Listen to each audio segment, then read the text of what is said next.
নমস্কার বন্ধুরা, আমি পারমিতা আর সকল বন্ধুকে স্বাগত জানাই আমার রান্নাঘরে।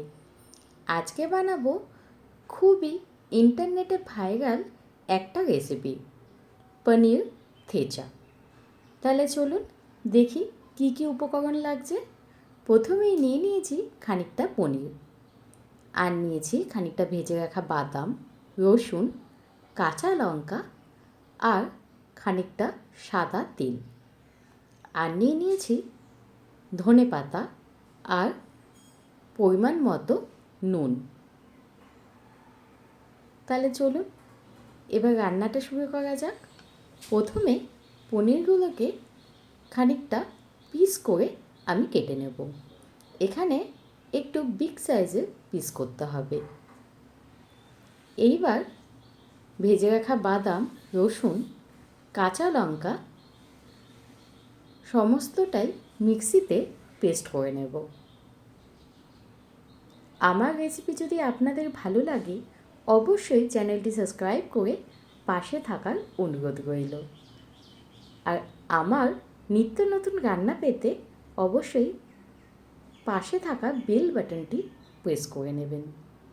এইবার দিয়ে দেব খানিকটা নুন, আর তার সাথে দিয়ে দেব ভালো করে ধুয়ে রাখা ধনেপাতা।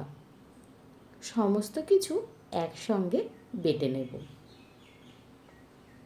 এখানে প্রয়োজন হলে একটু জল দিয়ে নিতে পারেন। এই রেসিপি কিন্তু একটু ঝাল ঝাল হয় আর খেতেও কিন্তু খুব ভালো লাগে। আমরা যে পেস্ট বানিয়ে নিয়েছিলাম সেটা আমি একটু পনিরের গায়ে মেখে রেখে দেবো। এই 10 মিনিট মতো রেখেছিলাম। তারপর সম্পূর্ণটাই সাদা তেলে ভেজে নেওয়ার পালা।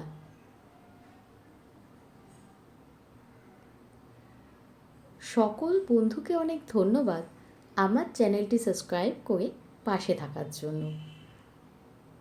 সকলকে অনেক অভিনন্দন ও ভালোবাসা।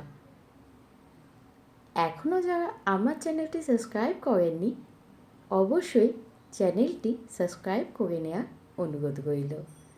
এইবার আমরা সাদা তেল খানিকটা গরম করে মশলা মাখানো পনিরগুলো একে একে ভেজে নেব।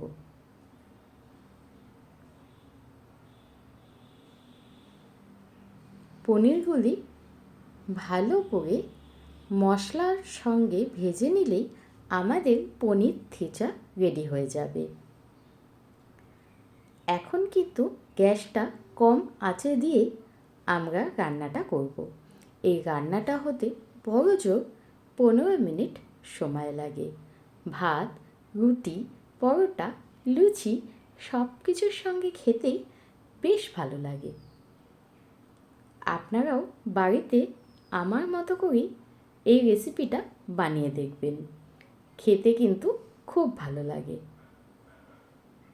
চলুন, আমাদের পনির কিন্তু মশলার সঙ্গে ভালো করে ভাজা হয়ে গেছে আর খুব সুন্দর একটা গন্ধ বেরোচ্ছে।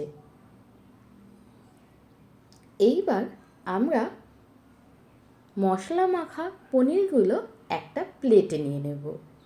তারপর খুব সুন্দর করে মশলা দিয়ে পনিরটাকে কোট করে নিয়ে সাজিয়ে পরিবেশন করলেই আমাদের পনির থেচা কিন্তু রেডি হয়ে যাবে।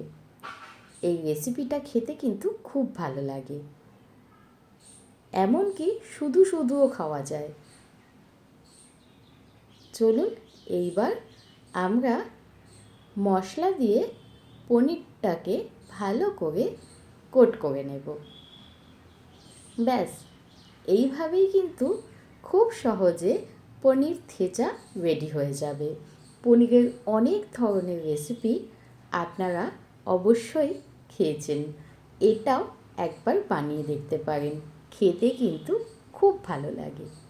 ওপর দিয়ে একটু চিলি ফ্লেক্স ছড়িয়ে দিলাম, না দিলেও কোনো সমস্যা নেই।